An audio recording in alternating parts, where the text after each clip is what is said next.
Tate, can you please explain exactly how to get over a breakup? I just went through a major breakup, and you have never explicitly spoken about the topic. Sure, I'll talk about it. First things first is that going through a breakup sucks. And every single man out here, no matter what they say, understands how bad it is to go through a breakup and understands what heartbreak's like.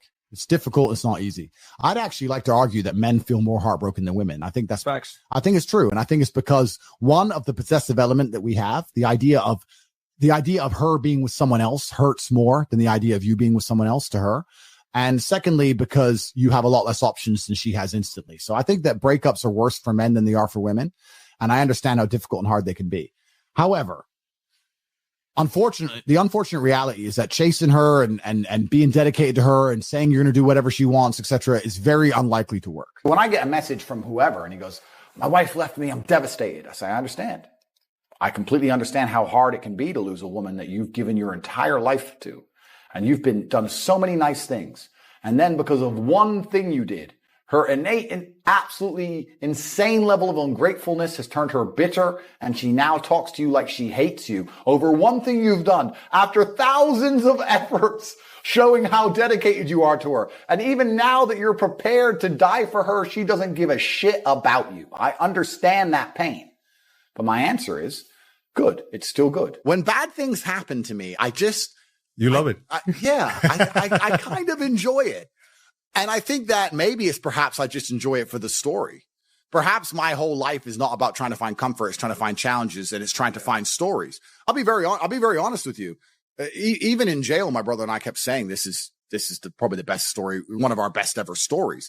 That's what life is about to me. And if you were to say to me right now, Andrew, do you want to spend a year living in comfort and flying around the world and sleeping with girls and doing whatever, or do you want to spend a year in a jail in Mongolia? I'd probably choose the jail. Maybe I'm a sadist. Maybe I'm nuts. But for me, it's all about the challenges. It's not about the comforts. That's what I'm interested in. And I want to have stories to die with. Life, the purpose of it is to learn, and it is to struggle, and it is to suffer. And I don't think that we are put on the planet to be happy. I actually genuinely believe we are put on the planet to learn things and to struggle and to genuinely suffer. I think that life is suffering. And I'm not saying this in a negative way. I think that if you want to be any kind of man of caliber, your life needs to be full of suffering. If you don't have that story of pain, you don't have a story at all. It's just the way the world works. You're not going to be a credible man who is respected if you don't have a bunch of pain and problems in your past. If you wake up and you're born as a man and everything goes exactly to the way you want it to, and everything's nice and easy, nobody's going to respect you. And you're not even going to be happy yourself.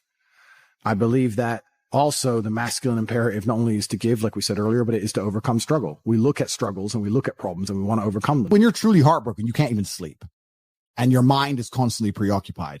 And instead of seeing that as a negative, what you need to do is use that as a source of unlimited power. If I was truly heartbroken today, let's imagine, and I could barely sleep, I'd be in better shape than I've ever been. I'd train like a fucking animal. You have to just take the energy inside of you. Energy cannot be destroyed.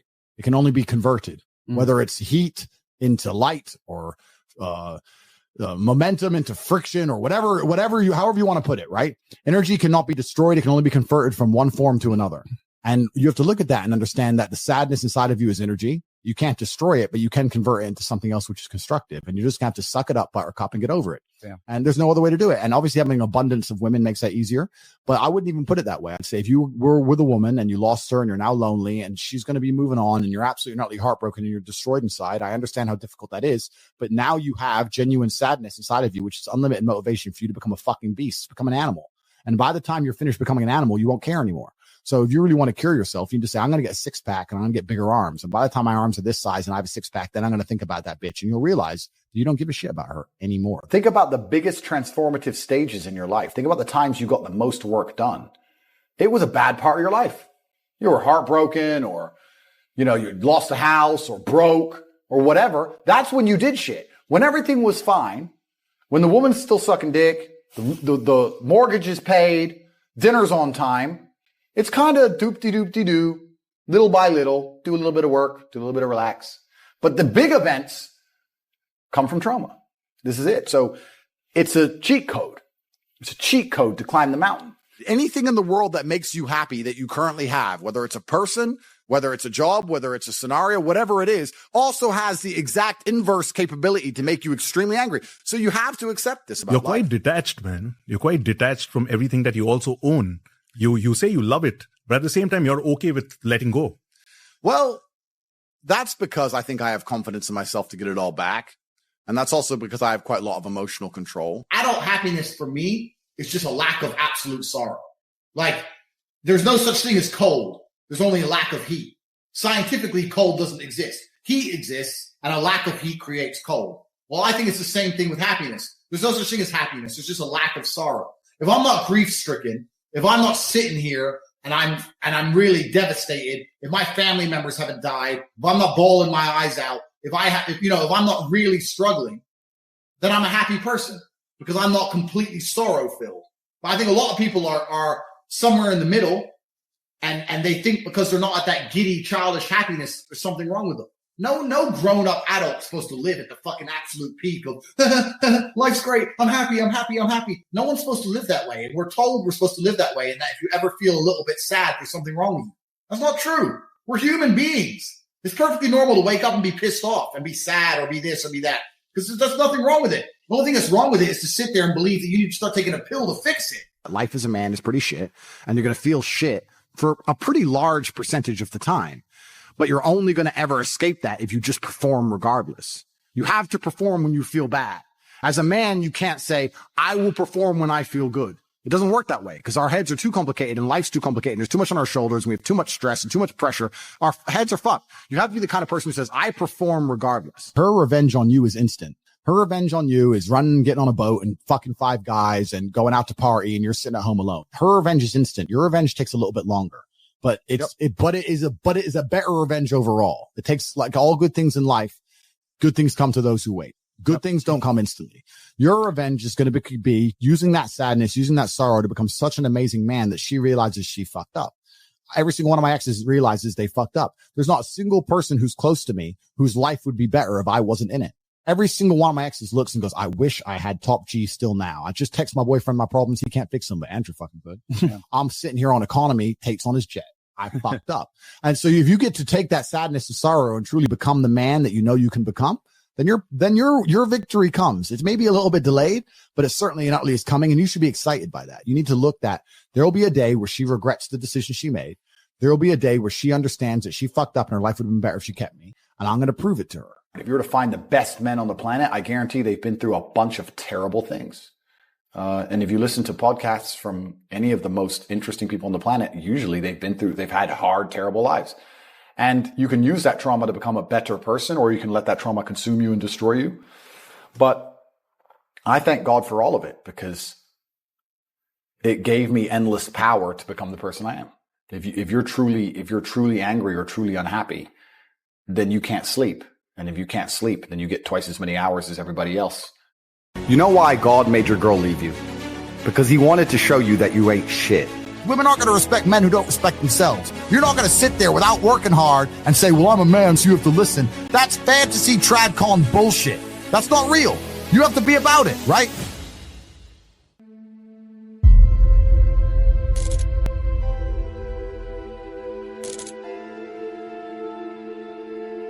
You're going to feel happy as a man when you feel respected and needed. You need a purpose. People need to need you alive. If you're the kind of man who everyone's life can function perfectly fine if you get struck by lightning, then you're not going to feel happy. You're going to feel happy when you realize that people need you. And for them to need you, you have to be useful and you have to be competent. And whether that's children or your girlfriend or your parents or anyone else who cares about you, I think living for other people is one of the most beautiful things a man can do because it gives you a purpose, a higher purpose. And most of the men out there who live normal lives do exactly that. Why do they work jobs? They work jobs for other people. They don't do it for themselves. Yeah. They don't even keep most of the money. It goes on the kid, the wife, the house, and they're taking care of others. And that's a masculine imperative God has instilled in us. And it's a beautiful thing. And I think if you're going to do that, you may as well do it for your own offspring. Who else are you doing it for? I agree. There's no light without dark. You have to decide what you want to do. And the only way to avoid these things is to stay an insignificant nobody. And I think that's the worst possible life a man can live is invisible. And most men are invisible. Most men are. I say this all the time. Every single time I go on a date with a girl and we're sitting in a restaurant, when we leave, I say, how many men do you think was in that restaurant? And she goes, oh, I don't know, 3 or 4. 3 or 4. There was 10 waiters who you didn't even see. They're invisible to you. Yep. They don't even exist. He brought you a drink. He spoke to you. He asked you what you wanted to eat. I had to tell you to say please and thank you to his ass because you're fucking rude. You're 19. You ain't even working. This dude's working 12-hour shifts. You're like, oh, water. I'm like, water, please. Get some manners. What's wrong with you? These girls, so if you're a man and your act ain't together, you're invisible anyway. So you're either going to be an invisible nobody or you're going to be a warlord, and you have to be ready for that war. I am ready to win this war and continue with my conquest of Earth and continue to try and inspire people to be the best version of themselves. And I am also very ready to go to jail forever. I'm ready because it's not up to me. It's up to God. And if God decides I need to go to jail, then so be it. If I catch a 10-year stretch, it's going to derail my life for sure. But when I'm 65 or 70, and I talk about the time I caught a 10-year stretch in Romania on some bullshit and lived amongst the cockroaches and the killers in the mental asylum, at least I'm going to have a story from it. At least I'm going to be a better version of myself. I'm not afraid of these people. I refuse to live in fear because this is a choice I made. I made this decision to be this man, and I understood exactly what it comes with. And a lot of people at the bottom see all of the benefits. They see our cars, see the private jets, they see the girls, they see the status, and they want all of that, but they don't want the negatives. And that's why they're never going to get it. Yep. Because on your way up, you're going to start getting hit with the negatives. You're going to be derailed. There's no way to get to the top without dealing with monumental levels of stress.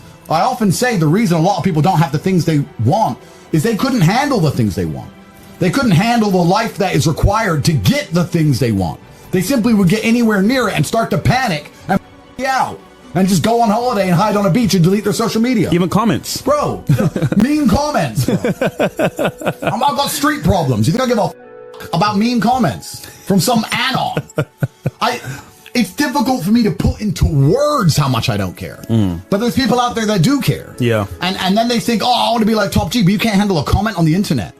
Bruv, these people are born to lose. So you have to decide, and you need to look in the mirror and really make a decision, because I think perhaps if you want to build a life, choosing your life path and knowing which life path you want to go down is going to allow you to be the most effective in the construction of that life. If you say, I can't handle that stress, I want to be somewhere in the middle, then accept it, accept the good and bad that comes with that, accept the kind of life you want to build and go do it. But don't sit there and say, I want to be Top G, I want to live this great life, and you're not prepared for war, because it's coming. You make women respect you by being a person who's worthy of respect, the same way you make a man respect you. I mean, I really think that if society respects you, females will respect you by an extension. And there's lots of ways you can do that. Obviously, having money helps with that. Having a good job helps with that. Having a nice apartment, nice car obviously helps with that. Being in good shape helps with that. Being smart, being witty, all these things help. But this is the reality of life as a man, is that you have to build your value.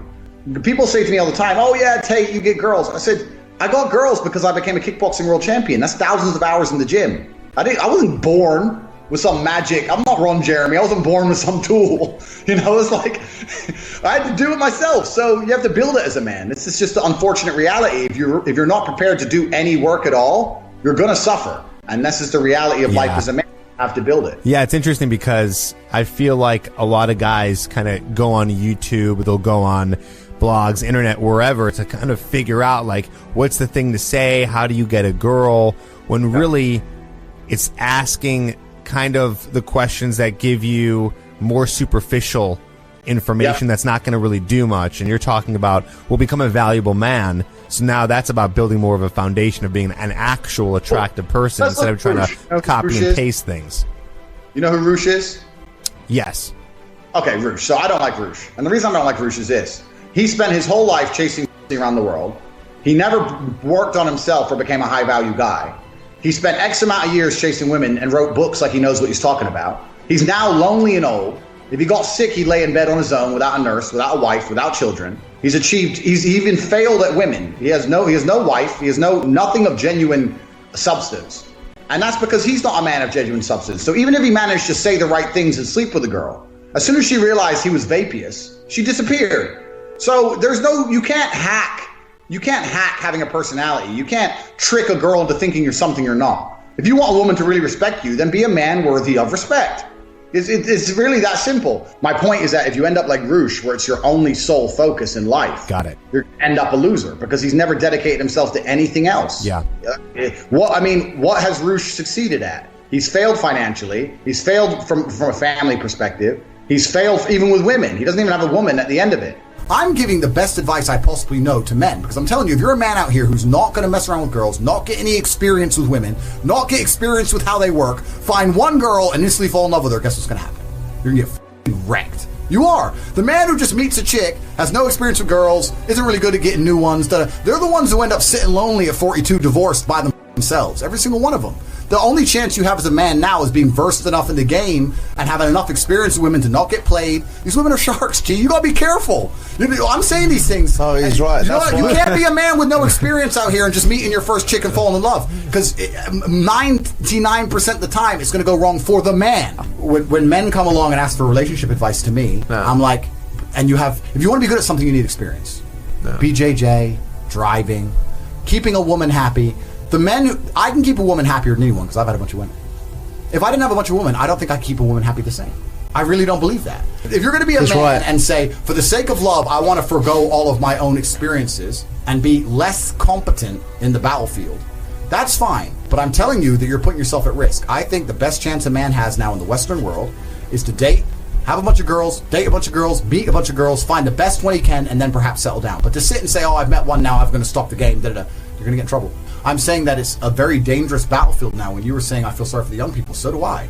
It's hard now. Imagine being 15 with social medias and these kind of things. It's nuts. Imagine being a 19-year-old boy now. Every 19-year-old girl you're in love with is on Instagram dating 40-year-old billionaires. It's crazy. And I'm saying that a lot of the men who are the most heartbroken, who are most upset, people underestimate how important the relationship between a man and a woman is in the masculine life. I can tell you right now, you can give a man everything, but if he's arguing with his chick, his head's it doesn't matter. It's so important. And I'm saying the best chance you have to negate these things is experience with women. You need a degree of experience as a man. Women innately want it. You see a woman who's unhappy with her boyfriend because he's simping or he's acting stupid or he just chases me around. Women will tell you themselves, he's boring, It's true. You need to get to the point where you have enough abundance and you've been about the game long enough that you can say, that's a shit test, she's playing games, goodbye. You have to. And I'm saying the only way you can do that is with experience and abundance. So as a man, you need to do your thing, get to a point where you meet the one and settle down. But to sit and say that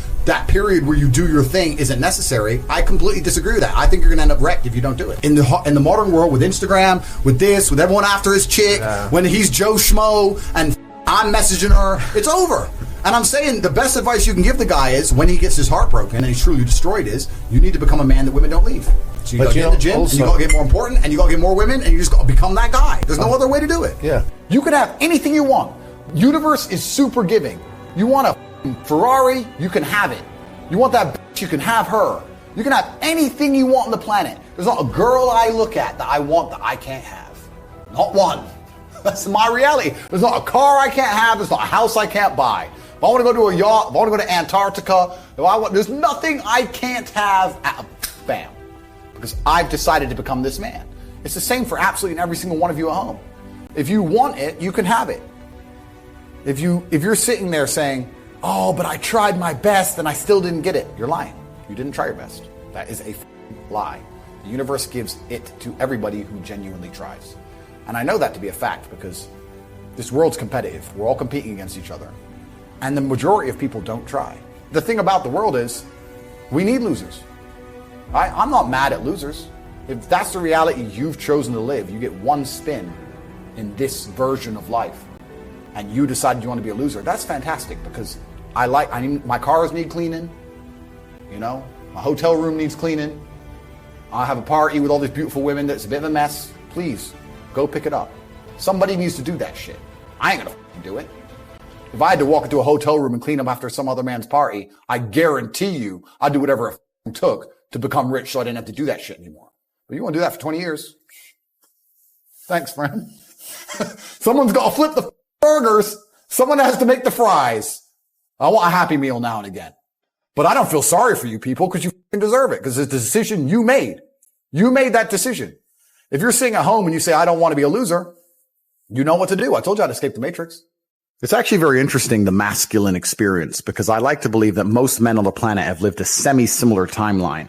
Even me, Lord of Earth, Top G, the most interesting, compendious, smart, funny, tall, strong, and brilliant human to possibly ever live, has been through a very similar timeline to a worm like you. And it's quite an interesting thing. Yes, you are a worm. Be quiet. Listen. You're a worm! Shut up! It's very interesting that all of us as men experience a very similar human paradigm. And that is that most men are born and you're not important. And then you go to school and you fall in love with some girl in school and she someone else. And then you realize that all the 19-year-olds you want when you're 19 are with older dudes because they have cars or whatever. And you go through this experience of getting your heart broken and losing your girlfriend, et cetera, et cetera. And many men latch on to some average bitch or accept they're going to have their heart broken forever. But some men decide to become so big and important and strong and irreplaceable that they never have to suffer heartbreak again. Because every man deals with heartbreak and deals with sadness, but how you use that energy is the differentiator between humans, right? You are feeling the same pain that many men have felt. I, as a man, every man out there has had his heart broken and understands how difficult it is as a man. We all know how hard it is to see the girl you love getting plowed. Yeah, to getting plowed by someone else, like you have to deal with now. You can log into our OnlyFans and see it. But wow, it's true. It's boy, girl. That's why she started the account. But the difference between me and you, and perhaps some of the other men out there, is that certain men take that anguish and take that sadness and understand that energy cannot be destroyed. It can only be converted and use it to build themselves into a man of absolute standing and power, as opposed to sitting around off like you just told me you do. You are a waste. You are wasting your energy. Heartbreak is unlimited motivation. If I was heartbroken, it's been a very long time, but if I was heartbroken, I'd be in the gym every morning. I'd be a beast. I'd be running. I'd be working. I couldn't sleep. I'd be an absolute animal. And you're heartbroken. And what are you doing? Cut off like a dumbass. You're right. Of course I'm right. So I understand very, very well heartbreak. Every man does. This is what's so amazing about the masculine experience. Even the top G and a worm have lived a very similar-ish timeline. The difference is, as a man, you must build yourself into a man of credibility, which means to build yourself into a man of standing, we all start in a fairly similar position. I became me through tedious, arduous, difficult, never-ending work. You are wasting your time. And by the time you finally realize I'm right, you're going to be too old for anyone to give a shit. Because at your age, how old are you again? 20-something? 22. 22. At 22, I could split the earth's core. You should be so strong. You know why God made your girl leave you? Because he wanted to show you that you ain't shit. He wanted to show you that you are human and you're fallible and that you're very replaceable. So he decided to make you fall in love with a girl, and he decided to make her leave you to show you that you are a dead. Now it is your job to look at the board, understand what's happened, say, I understand, God, I deserve that. I'm glad she left me and I'm sad because I am a dead, and do something about it. Because if you refuse, if you ignore God's message, next time you fall in love with a bitch, guess what he's going to do? What? He's going to make her leave you to remind you once again that you are a dead. Every single man out here, if you're upset that your girl's leaving you, God is reminding you that you aren't worth shit. You need to get up and work so hard that even in the eyes of God, he is proud of you. God loves his creations, which show him their true potential and beauty. By getting up and trying your absolute best and becoming a man of moral standing, he will reward you and bless you endlessly. If you continue to be a dead, God will remind you you're a dead. So God just broke your heart on purpose to show you that the way you're living your life and the man you are simply are not good enough. What have you changed since? Nothing. Nothing. You think God's going to forgive you for no reason? You think God's going to go, oh, that little Aiden, it's fine. He hasn't learned his lesson. He hasn't changed. He isn't even trying very hard. He's not up early in the gym. He ain't doing nothing. It's fine. Let's just let him fall in love and let's make sure the girl doesn't f someone else on OnlyFans this time. No, sir. This is going to repeat endlessly. It's a cycle that will not change until you take the message from God and become the man you're supposed to be. You must stop being a Aiden. Okay. You deserve this. You deserve what's happened to you. You deserve how you feel. All of it. And I've heard some stupid advice from a bunch of other people. I don't want to say names. I had some guy with a blue check mark message me on Twitter, and he's like, look, I'm trying to find a girl who understands to behave right, and I'm trying to find a girl who's done the self-work and is introspective and has been to therapy and understands. I was like, bro, I don't know what planet you're on. You can't even get a girl who's hot. Let alone a girl who's hot and been to therapy and is going to listen to a dork like you. Yeah. That's the reason girls aren't listening to you, is because you're a nerd. Yep. Right? That's the reality of it. If you want a good relationship, you're going to have to build a good relationship. And females aren't stupid. You know, for you to be authoritarian, for them to look it up to you with authority, you have to show some competence. They're not going to completely bend over and comply with you just because you have it.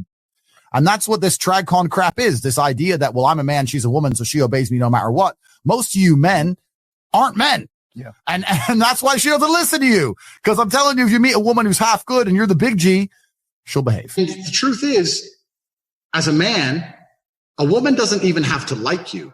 She doesn't even have to love you, but if she respects you, she's always going to be around. And this is why if I love a woman with all my heart and she goes, I want to leave, the first thing I'm going to say is, pack. Because if I say anything else, she's not going to respect me. Like if please stay, I'll say, look, I don't want you to leave. I would like you to stay, but if you're going to talk shit and threaten me, you get the fuck out of my house.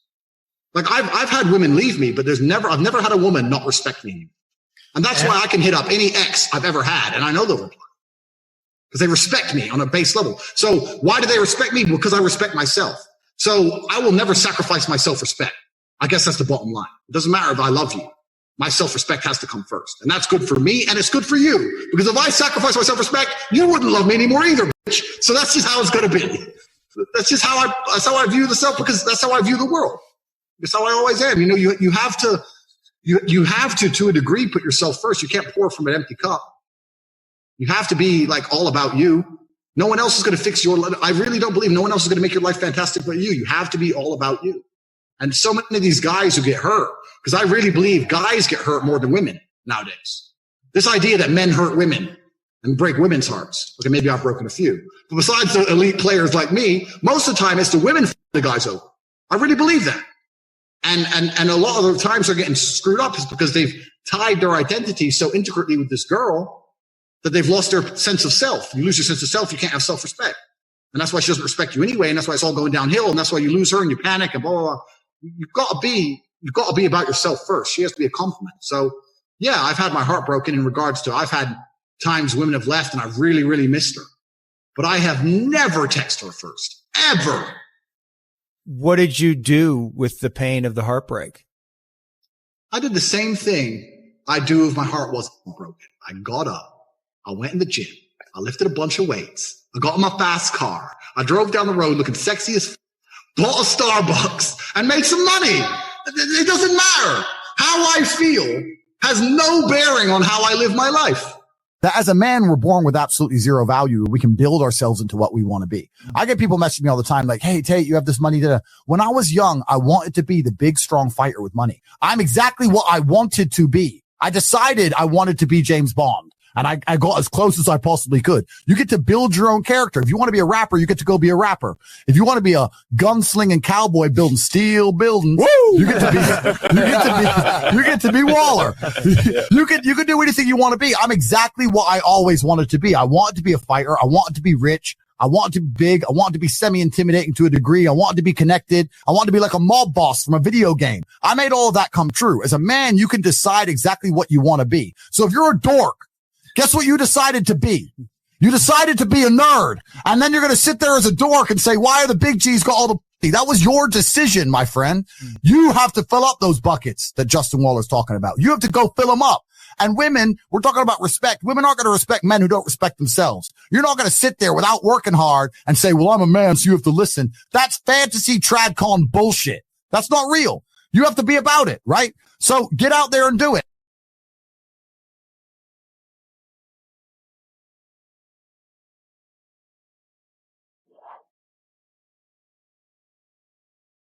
Cowardice is the problem. The world is full of cowards. We suffer from a pandemic of cowardice. We've never suffered from any other pandemic the last 3 years.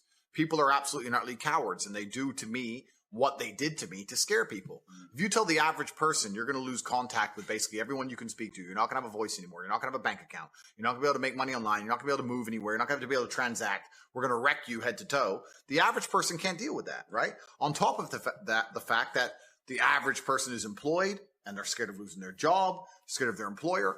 I'm in a unique situation because I'm extremely difficult to hurt. But the average person, as soon as you hurt their money, their life is over, right? And that's what we've got. We've got to a level of cowardice amongst the population where people are just going to sit there and ignore objective reality because they're scared of having this cancellation weapon used against them. So yeah, you're right. it's not that people don't agree with us. It's not that we're not saying the things that everyone knows are intrinsically true. It's that everybody is afraid to say it. And that can only end when everybody stands up and stops agreeing and playing this game and stops being cowards. We need mass numbers of people to say, no, I'm allowed an opinion. Mm-hmm. You know what? Nigel Farage, and I'm not, since UKIP ended, I don't even know about his politics nowadays. I don't even know what he's doing. But he said something that was really interesting. He was asked about who runs the world. And I guess the person was trying to set him up for a question about the elites. And he said, truthfully, I'll tell you who runs the world. We do. Because we decide how much of this crap we're going to put up with. The problem is we're putting up with too much of it. The problem is everyone's a coward. And you're right. I get the same thing. Wow. Thanks for saying it. Why don't you say it? And everyone is just terrified. And, it really is truly crazy because fear has always been the control mechanism of man. The worst things that have ever happened in any society or any civilization since the dawn of fucking records has been done under the name of fear. Get the population afraid. What did Goebbels say? The propaganda minister of the Third Reich. Once people are afraid, give them a common enemy. They'll do anything you want. That's the Nazis knew this. Everyone knows this, right? So it's a basic playbook, but I think it's also a larger issue. I think that things like making sure people are semi-depressed, making sure people are divided, making sure people are selfish, making sure people are self-obsessed. They're trying to destroy people's will to stand up and care about anyone other than themselves. And once you do that, couple in with the fact that if you start to care about others and genuinely care about the world, you'll ruin your own life. Mm-hmm. It just makes people shut up. Yeah. And it's so interesting you say that because something that is not often discussed or analyzed, one of the strangest things I've seen in the conversation around you and your meteoric rise in fame and popularity this year is not a lot of people are thinking, okay, well, for that to happen, he's got to be saying some real stuff, right? Like you don't grow by hundreds of thousands of followers per day. Like I've been following you for years, but I think at the beginning of the year, did you have maybe 500,000 Instagram followers? Yeah. And by the time they took you off, you had about 5.7, 5.8 million. Yeah. This is in the space of a few months. So even when I was talking to people who, say they don't like you or I'm like, look, even if you don't like the message, you don't agree with it. Rather than why don't you think about, okay, what is it? What's happening in the world? And what is it that this man is saying that this is resonating with so many people to such a strong degree? And it seems like people wanted to just skip over that and go, but these people can't think. These people cannot think. Yeah. It's almost a sad realization when you wake up and understand that there's a large contingent of the world who cannot think. And when I say that, I don't mean that in some kind of, semi-sarcastic I mean that literally. Mm. There are people who have a strong emotional reaction to subjects they completely don't understand. There are people out there who will stand up and say, I hate Andrew Tate. Why? I hate him. He needs to go to jail. Yeah. Okay, why? I hate him. Why? They don't know why. Once the Matrix can program an emotional response into you and you can't even logically with your own words explain why you have that emotional response, you're completely a slave mind. These people don't think about anything. They believe what they're told to believe. They're emotional about what they're told to be emotional about in the exact direction they're told to be. And that's what the Matrix wants. It wants to be able to say a name and tell the world to hate them without even giving a reason and just get what they want. These people are so far gone. These individuals who they cannot logically explain their own emotions are so far gone. It's ridiculous. As an adult, what you need to do is seriously analyze every strongly held belief you currently have and work out where it came from. Is it personal experience? Is it from somebody who I care about and who I trust?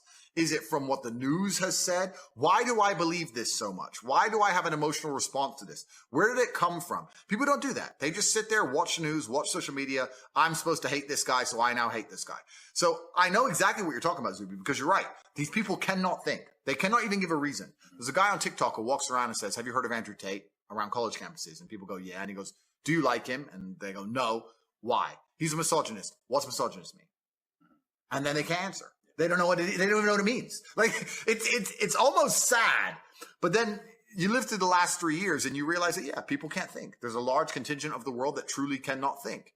It's scary. Yeah, it is kind of scary. I mean, it's so interesting because as someone who knows you, and privately and publicly, I've defended you a lot this year because people have been saying super wild stuff. And, people don't, I posted actually when were we in Romania? 2020.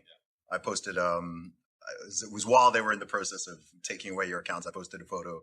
I was just reading the comments and I was like, wow, people have such strong emotion. Why you, like, people will be mad that we're sitting here right now. You can't talk to this person. You shouldn't talk to that person, and so on.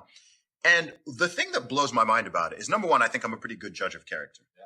Like, I'm a good judge of character in general. And also, I think that your overall message to me is very clearly positive.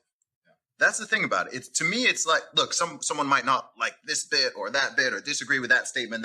But I'm like, look, overall, what this, it's not that dissimilar to me to what they tried to do with Jordan Peterson. Yeah. Like you have, I'd say the overall message, perhaps even of all three of us, is somewhat similar. There's a certain through line about personal responsibility, building yourself up, especially as a man, not falling into this victim game, improving your mindset, improving your body, all of these things. But people will just ignore all of that. They'll just ignore all the positive. They'll ignore the fact that you're helping people, motivating people, helping people. You get emails. I've had emails. Oh man, I was feeling suicidal. I was feeling this. I was feeling that. And just listening to you helped me. It motivated me, got me in the gym, and so on. And people will just gloss over all of that. Completely. And they make it out as if like all you talk about is women or something. That's what's crazy. But the reason they'll gloss over all of that is because, like I said, you have to ignore your own eyes. That's what they want. When you're fully slave-minded, I will genuinely state this as a fact. I will state this as a fact, even though I don't know it's a fact. But I would love for someone to do the study. Go out there in the world and ask 100 people if you like Andrew Tate or not. And the ones who say yes and the ones who say no, do an IQ test. And I guarantee you, the biggest idiots out there, when I see people who dislike me and I see them trying to explain why, it doesn't even make sense. It doesn't even make sense. It's like, it's English, but it doesn't make logical sense. And yeah, they'll come at me with the garbage about being a misogynist, etc. Not very often do people argue my points, because arguing my points is absolute destruction because they know they're wrong. So what they try and do is discredit my character. They say he's a bad person, he's a misogynist, he's done this, he's done that, he's evil. But what does he say that you disagree with? What does he say that's wrong? Oh, but he's a bad person. They can't argue against my points. And the only reason they try and say I'm a bad person is because they're weaponizing virtue to try and find a way to attack me. They can't attack me logically because they know I'm right. They can't attack my successes as a man or as a person. They can't say I'm not successful. They can't find anything bad to say about me besides bald, which they probably come at you with. But they say, where's your hair? Yeah. It's like, okay, cool. I shaved it off. Which is ridiculous in and of itself. But then they say, okay, well, then he's a bad person. And the thing about it is, once they understand that the only way they can attack you is by saying you're a bad person, it doesn't matter once that you prove them wrong. They're not interested in the truth. They're not interested in truth. You can sit and say, here's proof he's not a misogynist. Here's proof he has no criminal record, never done anything wrong. Here's proof he's a nice person. Here's proof he gives to charity. Here's the orphanage he built. Here's the dogs he rescued. Here's the millions he's given away. Here. They don't want to see it. They're just blind to it. They're like, no, I ignore my own eyes. That can't possibly be true because the media told me this guy must be bad. And they're slave-minded. And what's actually scary is that these people genuinely believe that they're the good people of Earth. And it's always completely the opposite. Those who can be programmed by the media machine and the matrix to just be slave-minded and not think for themselves are the exact ones who always commit the most atrocities. These are always the people who end up doing the most heinous shit. And when you ask them why, they're like, oh, well, at the time, I just put on the gas chamber, newspaper told me to, oops. That's who these people are. So whenever I see a slave-minded person, it's not just a matter of going, oh, well, you're a dummy. I look at them with genuine disdain. I look at you and think you're actually a bad person. You're genuinely evil. You cannot think for yourself. I don't even see you as a person I ever want to get to know I'd love to deprogram you, but it's impossible. These people are genuinely the worst people on the planet. And it's kind of convenient that all the people who dislike me are the worst people on the planet. So it's fine. I don't have to talk to them anyway. But if you read any history book, read any of it, all the most heinous shit committed by humanity were people who just couldn't think for them fucking selves. Every single time. Awful. The worst things that have happened and that happen, I don't believe happen because most people are malicious or evil. I think it's that they are cowardly. I think a lot of it is cowardice. I think most people would rather be in the majority than be right.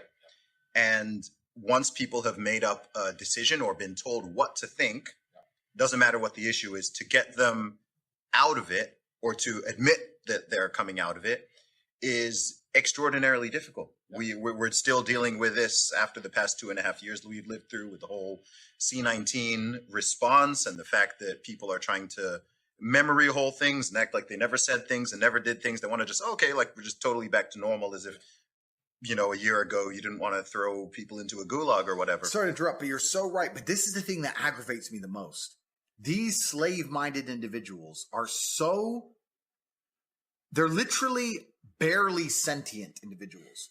If I was the kind of person, if I was walking around with a mask on and screaming at my fellow man in supermarkets, and I've now realized that I was wrong because COVID is still here, and I'm not wearing a mask anymore, neither is anyone else, I would feel deep shame. I would be apologetic. I would literally be saying to the world, I can't believe they fooled me like that. I don't know who you were, who I was yelling at in the supermarket. You were smarter than me. I made a mistake. I'm sorry. They fooled me. They tricked me. These people don't even feel shame. They don't even feel sorry. They don't even sit and go, wow, they made a fool out of me. It doesn't even cross their minds. They're on to the next thing now. Slava Ukraine. Next thing. They don't give a shit. And it's just truly amazing that they can destroy someone's life for 3 years and then recruit these people to go out there and push the agenda for them. And all the people who were tools of an agenda, now the agenda is over, are not sentient enough to sit and go, wow, they fooled me. I need to think more carefully next time they try and fool me. No. They just continue with the programming. These people are completely and utterly slave-minded, genuinely slaves. They live inside of a system, and the system they're going to purport and fight to defend is going to destroy them. They're not fighting for a system which is going to give them anything other than absolute slavery and tyranny. It's truly incredible to watch in real time this kind of crap happening. But these people are beyond saving, and obviously people like you and I stand up. But even though we're trying to help them, once they come for us with the cancellation mob, these people cheer. It's to a degree you'd like to think it's demoralizing. You'd say, well, why am I trying to save people from themselves if they're truly this stupid? But the odd ones that you can speak to and the minds you can free kind of make it worth it. But yeah, there are so many people out there that literally have never analyzed their own life and decisions. I say this to everybody at home. When I still had Twitter, I used to do tweets all the time talking about all the influencers, including conservative right-wing influencers who were purporting and pushing the mask agenda. Yes. You need to fucking apologize. You can't just memory hole it. You can't just delete the tweet. I saw it and the world saw it and you know who you are. Say sorry. Say sorry. Say I was a fool. They made a fool of me, and admit it, because if you don't admit your mistakes, you're going to repeat them. Your wife breaks your heart. If you're not going to work, you can't sleep anymore. You're upset. She's running around with a new dude. You see her Instagram story. She's got some new guy. You're furious and you're angry and you're jealous and you're bitter. You have all of this inside of you, but you're not going to go to the gym and work hard and become so fantastically in shape and so rich and so powerful that no girl ever leaves you again. You're not going to do that. No. What are you going to do with it? Text her? Try and explain to her? She doesn't care. Like, you can write the most perfect English. You can write the most beautiful words ever constructed. Forget Shakespeare. You can do, it doesn't matter. She doesn't care. She just doesn't care. She's distracted. She forgot about you. She forgot about you. So what are you going to do with all of that inside of you if it's not positive? Well, it's going to consume you and you're going to end up self-destructive, or you're going to embarrass yourself, or you can take all of that and put yourself in a position where it never happens to you again. Those are the choices. So what's the most intelligent choice to make? Yeah. You know, I don't understand how many humans function in the world today. I don't get people who don't think like me. I don't understand it. I'm like, well, then how have you survived this long? Life is hard. Life is difficult. Maybe I've just been unlucky, which I don't believe in, but I've had so much trauma and bad events and negativity and stress and all these things that have happened to me.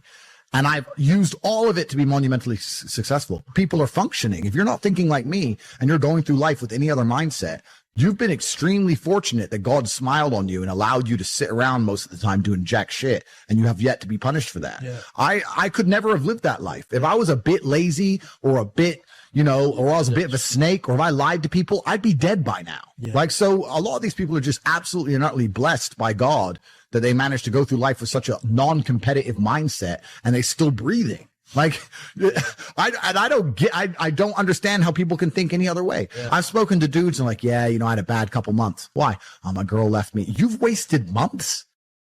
You wasted months. Like you had think of how much God loves you to have given you the grace and given you the opportunity to waste months of human time over some chick. Like, talk about blessed head to toe. If I waste months, empires are going to collapse. I'm going to end up in a cell or dead if I waste months. I have things to do every single day. I can't waste a second. Like, these people are just absolutely infinitely blessed. And their mindset is a product of that because they're spoiled children. Absolutely spoiled children. Because there's a whole bunch of people out here daily who fail. There are men out here who fail daily and they have yet to feel the true consequence for it. They fail to go to the gym when they know they should have gone to the gym. They fail because they forgot their keys and it took them 10 minutes to find them. They fail because they replied to a question they got sent on WhatsApp the wrong way. They fail because they didn't smile when they were supposed to. They didn't say please and thank you to that person who helped them. They fail because they didn't say hi to that girl who's looking at them out the corner of their eye. They just fail perpetually. They go through life missing every opportunity and just failing. And somehow we've built a society which is so soft and God is so giving and so graceful that they still have a place to eat and somewhere to sleep, and they're still surviving. That shows how nice God is. Yeah. Because before this society, truthfully, if you were that level of failure, you would be dead. Survival of the fittest. You're survival of the fittest. And none of these men out here are fit. No. Their mindset isn't fit. Their reality isn't fit. They're failures. They're failures. Yeah. And they're just failing every single day. And they go, oh, but you know what? Tomorrow I'll go to the gym. Yeah. You've been failing your whole life. That's all you've done is fail. And then you sit and wonder why people like me absolutely and utterly outcompete you. It is so easy to become a top tier male in the world today because the competition is so ridiculously low. There are 2% killers like me and everybody else amateur, head to toe amateur. They can't even pay attention to anything. They can't try anything. They're amateurs. And it's really mind blowing to me because I've tried with all of my computational power to imagine having a mindset different to mine. And I just can't see a reality worth having. I can't see a reality worth living. I can't see how you're going to build a life worth experiencing if you have any other mindset. I've never seen somebody massively succeed and they didn't believe in themselves, ever. I've never seen somebody who just allows life to happen to them and become blown off course by some sadness, end up doing massively monumental and important things. I've never seen it. It's never happened. It does, and it's never going to happen. Because it's competitor. It's like crypto. It's player versus player. Right. I can sit here right now at power. I can sit here right now and recall events that will prevent me from sleeping for 2 to 3 days. That gives me a superpower that other men do not have. They want to go to sleep. They're tired. I can stop being tired for days at a time. I can just have a thought. I can remember. I can sit, close my eyes, and use the power of my brain to vividly remember events, and I will not sleep for days. And when people come to me and say, oh, this happened, I'm really sad, or my heart broke, or this bad thing happened to me, I say, good.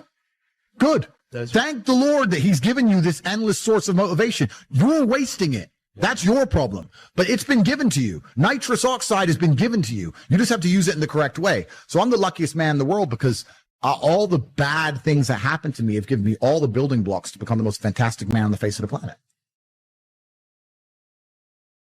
Grief. No one escapes it. Not the rich, not the poor. Not the famous, not the infamous. Grief is a natural response to loss.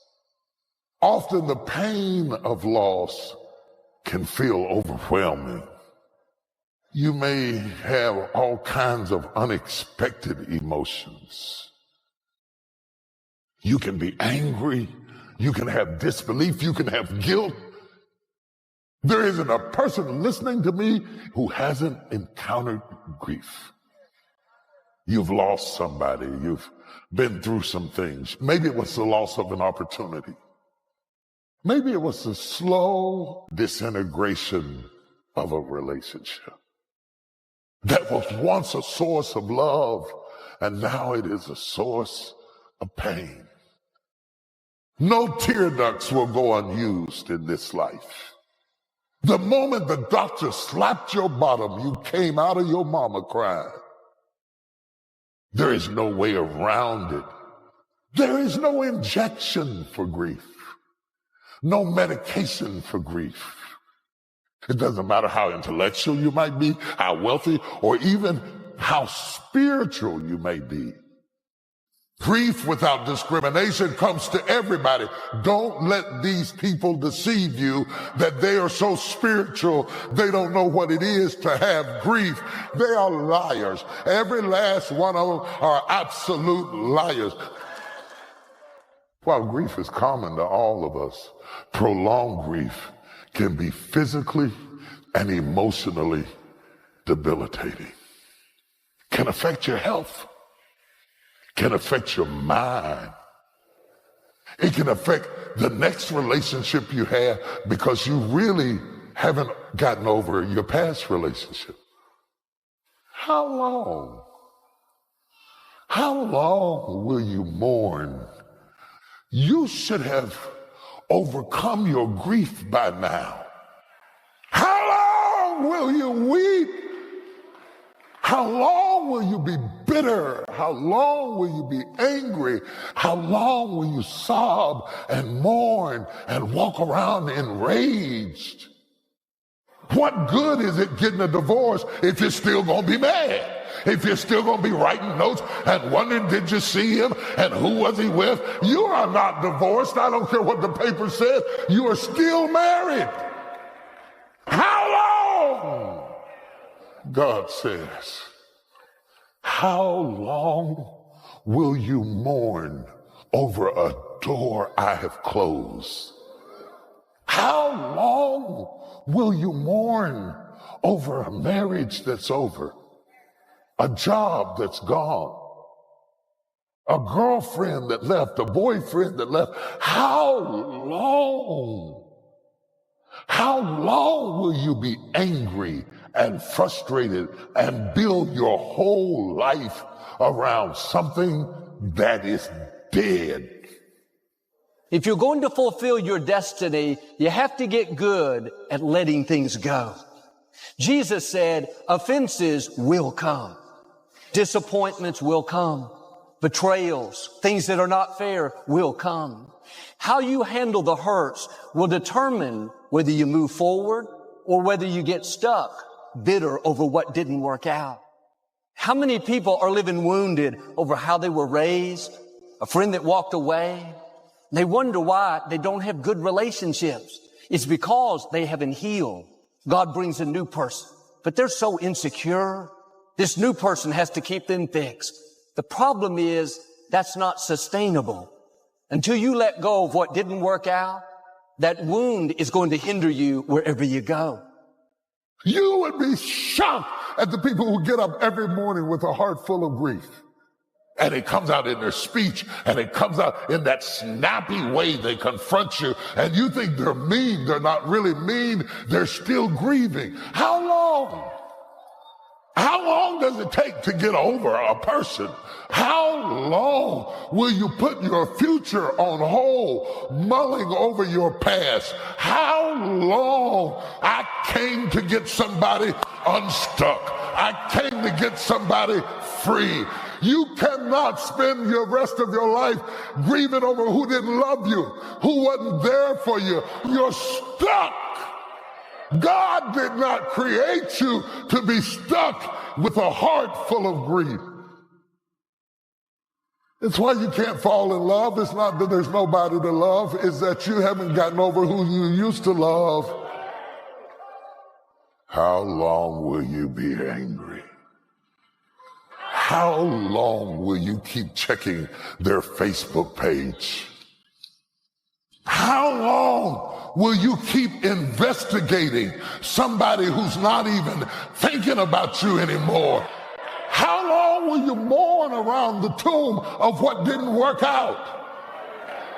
There are some times in your life that you gotta get up, wash your face, go on with your life. Life is too short for grieving over who didn't want you, who left you, the job you didn't get, the house that you didn't close on.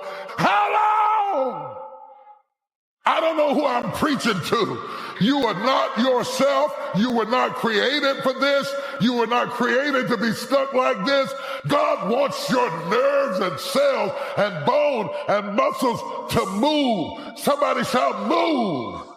I will not spend the rest of my life hanging around the cemetery of what could have been, what ought to have been. Look, man, if you got something that's been bothering you in your life, get past it. Don't lay there wallowing in your past, man. Your past is back there. It's much more freeing when you learn to let things go.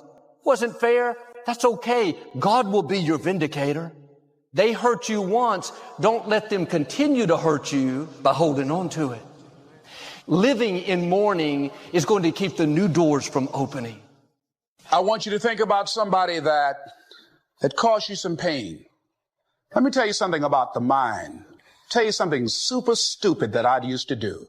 Do you know for years I hated my mother and my father, whoever they were, because they gave me away? And guess what? I didn't have any faces for the hatred because I never saw either one of them. And then once I forgave them and said, had they not given me away, I would have never been blessed to have the mother that I have, who to me is the greatest mother in the world. You can't change the past, but you can reinterpret how you see it. Give an interpretation that empowers you. I let that luggage go. Think about somebody that you've hurt, somebody that you've disappointed, or someone that has hurt you. Look at them in your mind's eye and say, I forgive you. Boy, that's a heavy load to let off. I want you to live in a continual process of forgiveness. Every day, we should be ready to forgive. I've learned life is full of wounded people. At times, they'll be disrespectful. They'll say things they shouldn't. You can't stop the offense from coming, but you can keep it from getting down in you. Joel, I can't forgive them. You don't know what they did. You're not doing it for their sake. You're doing it for your sake. Let it go. You have to give it to God. And jail as a whole, I mean, there's so many stories I can tell. There's so many different ways I remember it. There were times I laughed. I will sit and say some of the best days of my life were in jail. Get out of here. Yeah. And some of the worst days of my life were in jail. But there were days where me and Tristan, when we were finally in the same cell, there's times we laughed like we've never laughed before. I'll sit and admit that's absolutely not really true. I feel like if you're going to be the kind of person who strives for an exceptional life, which is what I am, I think I'd be a coward if I said I want an exceptional life, but I only want it to be exceptional in a good way. I don't think that's genuine. I want an exceptional life. And exceptional means away from the norm. And away from the norm means flying your Bugatti on a jet to Dubai and taking your own plane to meet it there. And it also means a Romanian dungeon with cockroaches on New Year's Eve. They're both exceptional experiences. And the times I was with my brother and it was just him and I, we truly had some genuine days where we laughed like we always laugh. Me and him laugh and have fun on a private jet, and we laughed and had fun in a Romanian prison cell because that's just who we are. And I also have to give my brother some credit while we're here. I would like to state that I absolutely, genuinely believe I have the best brother in the world. And I'll tell you why. I always knew I had the best brother in the world, but he proved it in jail, and I'll tell you why. My brother was put in jail for being my brother. He hasn't said any videos. He hasn't said anything on the internet. He hasn't said any of the things I've supposedly said. He's never, the Matrix isn't attacking him. The BBC doesn't print about him, nothing. Why was Tristan Tate in jail? Because it's Tate brothers. So they just took him and threw him in a cell. Now what's interesting is, when I got out of jail, so many people near me got heat. Old business partners got heat with the tax. They got hit with like tax paperwork, and they were calling everyone who's ever known me, and ex-girlfriends got heat, and all these people got heat. And some people complained, some people didn't. But some people were like, oh, since you've been in jail, it's been so stressful for me. The media's outside my house. Like, stressful for you? I was in jail. What do you want me to do? And people were complaining at me. And as these people started to complain, I sat there, I said to Tristan, you got thrown in jail purely for being my brother. And never for a fraction of a second did you even moan. Not even for a fraction of a second did he say, oh, they only put me here because of you. Why am I here? I'm innocent. This has nothing to do with me. Nothing. In fact, he said the absolute opposite. He said, I am so glad I went to jail with you. I would be furious if they sent you here by yourself. If they're going to lock you up, they better lock me up. And there was a time, about 2 months in, because there's less media pressure on Tristan, they were talking about releasing Tristan first. And he was saying, no, I won't leave without Andrew. Going down with the ship. I won't leave unless my brother leaves. Wow. I won't leave. And he was telling the guards, I won't leave. Keep me here. I'm not leaving. And they said, the judge says you have to leave, you have to leave. He goes, then I will stand outside the gate. I will sleep outside. I ain't leaving this jail. And our lawyer said, well, we can make an appeal to just release you because there's less media scrutiny around you. And Tristan's like, no, Andrew's in jail. I'm in jail. Refused to leave. He was adamant he had to stay.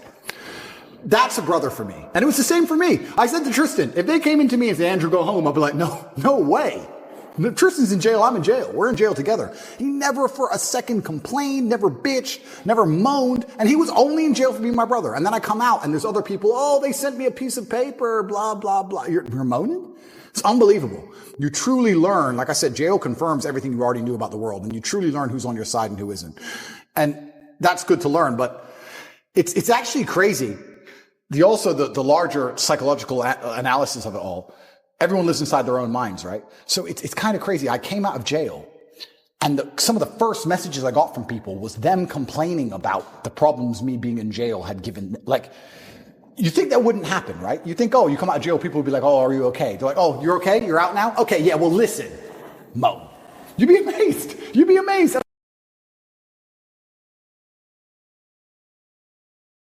And I'm like, I was in jail. What do you want me to do? Yeah, that sounds unfortunate. I was in a jail cell. What do you want me to do about it? It's kind of crazy how much everyone's kind of self-interested. So it's been a learning curve, and you learn a lot about a lot of different people, and your circle gets smaller. And I think that's probably one of the reasons God put me in there, to just learn a lot and make my circle smaller. And you just have to listen to him and pay attention to it and say, okay, all right, you're off, you're off, you're off, you're on, you're on, you're on. But my brother, I have to give him credit, because I tell you, I also think me and Tristan are one of the best teams in the world because we have different roles inside of our brotherhood. My role is to be concerned and to panic. Not panic, that's the wrong word. I never panic. My role is to be concerned and try and fix the problem. I'm in jail, pacing up and down. How do we get out? And Tristan's role is to not care. And together, that helps us achieve the objective best. Because when we really need to get out, I'm in charge. His role is to not care. Sometimes, when it was at the height of frustration, I needed his superpower. Tristan's superpower, and this is his superpower for life, is he is the master of not giving a fuck. We would go to court. Imagine this. You're in jail, right? Weekends were the worst because the TV was worse on weekends for some reason. Like you had like 3 channels. And the weekends were the worst, and you could hear out the window everyone having fun. I hated weekends. So when a Friday would roll around, I'd say, okay, Tristan, we just have to zen away the weekend. And on Monday, there's court. We just have to zen away the weekend. So for the weekend, we just sit there staring at the wall. Intrusive thoughts, can't sleep, all those things you're trying to get out your brain, just sitting in silence because the room's tapped, just staring at the wall, And you think Monday would never come. And Monday would eventually come, right? Or Sunday night comes, and 8 a.m. on Monday, they're going to take you to court. And they might let you go home. You've done nothing. This person in this room can decide if you go home. And it's Sunday night and you can't sleep and you're awake all night long. There's no clock, but the seconds feel like hours. You're just sitting there. Eventually 8 a.m. comes. Put you in handcuffs, walk you to the court. You walk in there. Everyone speaks Romanian. Don't have a clue what's going on. Everyone's just talking at each other in Romanian. Then they say you'll get the answer in 3 hours. Go back to jail. When I went back to jail, I was sitting in the room. I was like, do I pack to go home? No, that's too optimistic. Okay. But you're nervous. You're anxious. Am I going to go home? Is it over? Do I get to go home? I called the lawyer. Do you have an answer yet? No answer yet. Okay. Sitting there. I can barely sit still. Tristan finishes court, walks straight into the room. It's a matrix attack. It's bullshit. I'm going to sleep. And went to bed. Clean asleep. I was like, how the fuck are you asleep? He didn't care at all. He just went straight to bed. And then when he woke up like 6 hours later, matrix attack? I'm like, yeah, you thought so. He just rolled back over. Didn't care. But it's perfect for a guy like you. But that's what you need. I need that. I agree. Because if I had someone else next to me as hyped as me, I would have gone insane. I agree. I need someone like him who's just like, he had the superpowers like, bro, I love jail. Jail's great. Look, we got coffee. I love jail. None of my women are messaging me. I love jail. I'm telling you, I had 45 minutes on the phone a day, and I used all of my minutes. Tristan never made a single phone call from jail. Get out of here. Not one. I was like, Tristan, do you want to speak to anyone? Nah. Sit there watching Romanian news. Didn't give a shit. Like bulletproof. But the only reason he's so bulletproof that way is because he knows I'm doing the absolute best the other way. He couldn't be that way if I wasn't trying to get us out, because then he would try to get out. You need the yin and yang. So like when it was chill time, it was his mental frame. And when it was how do we get out of here? It was my mental frame. But Tristan's superpower is genuinely not caring. I can't explain the level of how much it didn't affect him. He didn't bother him at all. I didn't see him sad.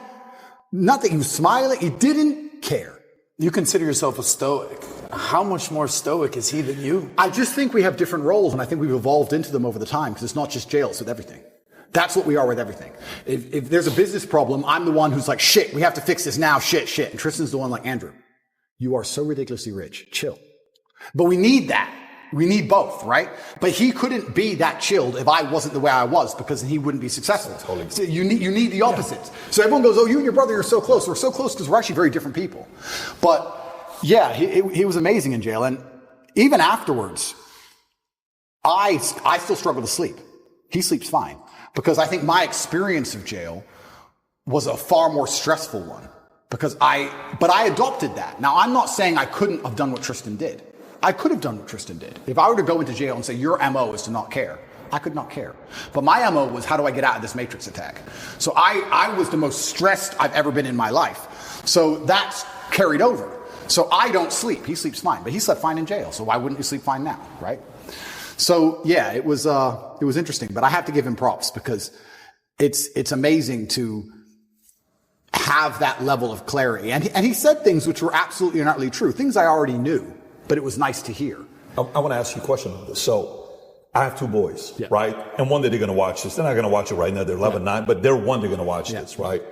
And in school, I'll go and the kids that are, 11, 12, 13, they're like, you Andrew Tate, how was that interview? Oh my God. So 11-year-old kids are watching these types of content, but that's pretty wild where they're at. But here's a question about brothers. There's a lot of brothers out there. As a father, there's certain principles I'm teaching them, okay? One, if you can speak from the idea of how your bond was built based on a man, your father, Emery, injecting certain values and principles in the two of you. You guys better do this. I don't want to see this.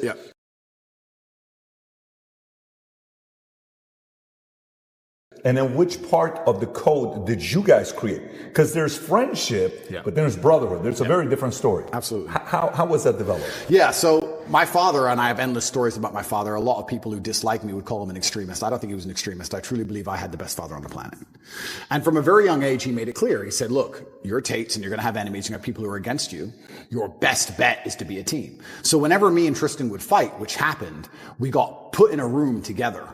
And we had to sit in that room, and my dad would say 3 hours or 4 hours in silence. He'd sit us down in the room, here, looking at each other, and say, if I hear a noise, I'm starting the time again. And we'd have to just imagine, when you're a kid and you fight and you're furious and you're so mad, and then you end up sitting across from the person you hate, silent. Because if you make a noise, Dad gets mad, and Dad's outside, right? So just sit there, 2 hours, don't make a noise. We had to stare at each other. And over time, we thought every time Dad was home, we just stopped fighting, because it wasn't worth it sitting in this isolation, weird, silent stare thing.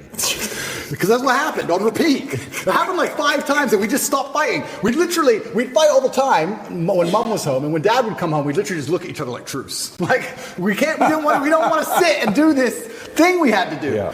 So we became a team, and then I think it evolved from there, because there's always been a hierarchy. I am the older brother, I'm the bigger brother. He does respect me for that. We both have opinions, but it can be vetoed by me in the end. And we have our specific roles. My specific role is I'm the one who takes the most action. I'm the one who over worries. I believe, especially in business and many other things, I say it to all my staff. I said react fast, react early. Like panic early. Like panic now. I don't believe in waiting for things. It's just not who I am. I can give you a million different examples. If my email processor, this happened just before my cancellation, said, we'll put your account under review. You'll have an answer in 72 hours. As soon as I get that email, within 3 minutes, I'm like, get a new one. Get a new one. I've never waited for anything in my life and it worked. I've never waited and it worked out fine. Ever. Every time it's your canceled. Every time it's your deleted. Every time so I'm like, no, get a new one now. Just get a new one. I need today's email out. Get a new one. We can't get a new one. No one will accept us. Build one. So within a day, we built our own. Like, I'm the panic, fast, and early guy. Tristan's the complete opposite, and that makes us a perfect synergy, and I super need him, and I need his energy. Especially in jail, man. He was fantastic in jail. He was like, Andrew, I'm like, what? He goes, if when you were 18, they told you could be one of the richest, most famous men on earth, with street cred in every single city that knows how to speak English, all you had to do was sit in jail for 2 months, would you have taken it? was like, yeah. He goes, and what the fuck do you care for?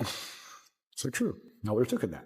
He goes, and he used to say that, what kind of man hasn't been to jail? That's what he's saying. He used to say, what kind of man hasn't been to jail? He loved jail. He was loving it all the time. He goes, what kind of man hasn't been to jail? Of course I've been to jail. I'm just a Tate. Of course I go to jail. Like, he didn't care. And his energy was amazing to tap into. But we both understand that neither of us could be us without the other one's polar. And that's why we live together. That's why we'll always live together. I've had a lot of like women try and say, why do you still live with your brother? Why don't you want to live with me? Da-da-da. And I try and explain to them that, one, I don't think I can be my most competitive without him. Two, I'm most emotionally stable with him. I like the idea. I'm most competitive with him. I'm my best version of me. If it doesn't matter if I have to go into a fight, doesn't matter if I have to run a business, I'm better with Tristan by my side than I would be by myself.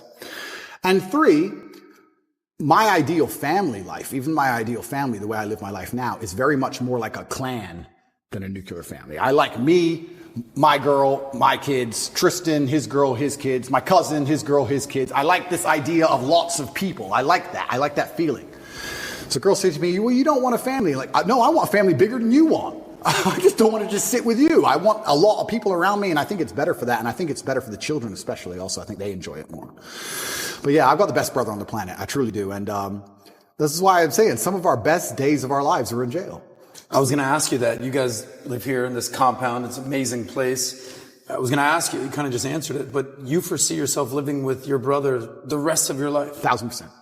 1,000%. I can't imagine not wanting to live with Tristan. If you want privacy, you have privacy, right? We have a big house. So it is what it is. You're on one wing, yeah, he's on the other wing. It is what it is. But I can't imagine him not being around. If there's a problem, I just shout his name, or I just can't imagine it. And I know I'm my best self. Also, there's the overall male competition, the masculine competition that exists between us and between all men. So we live currently here. We got me, my brother's personal trainers here. We got camera guys here. We got war room guys here. We got loads of guys here, but I can give you a million examples. There was a record set next door of a gym, and there's a stair machine, and there was a record set of 188 floors within a time frame. I came along and smashed it with 198. I only held the record for 45 minutes because someone beat it with 202. As soon as the record's beaten, everyone gets pissed off and puts their trainers on, puts their shoes on. As soon as it's beaten, everyone gets mad. Who beat it? Who beat it? And everyone goes and did it. And that's how you push yourself to the level you never thought you'd be able to push yourself. 202? 202 floors in 30 minutes. Good luck. 202 minutes. No, that's what that was beaten with. Now it's 222. It's been beaten again. I don't know if I'll ever get to that.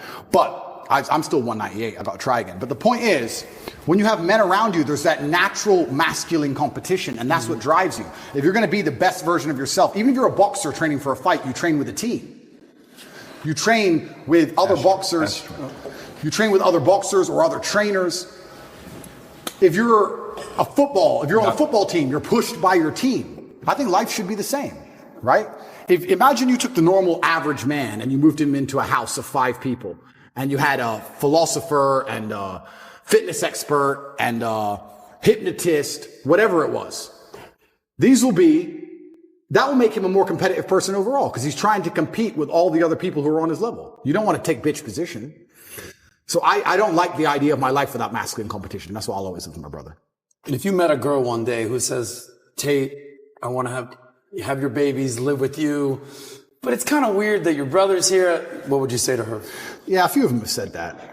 I offer some degree of compromise. I'm like, look, we can have our own house separate if you really want, but I'm going to be spending a lot of time at that other house, including nights over. I want to stay with where my brother is. So you would compromise a little bit, but he's going to be living next door or with you. 100%. And that may be unusual in the Western world. I don't think that's unusual in many places. I love that, by the way. Well, you talk about this all the time. Oh, you don't even know how much I love that. Yeah, I love that. To me, as a kid, that was a dream. Like, if you could, right next to each other, there's a family in our community, billionaire family.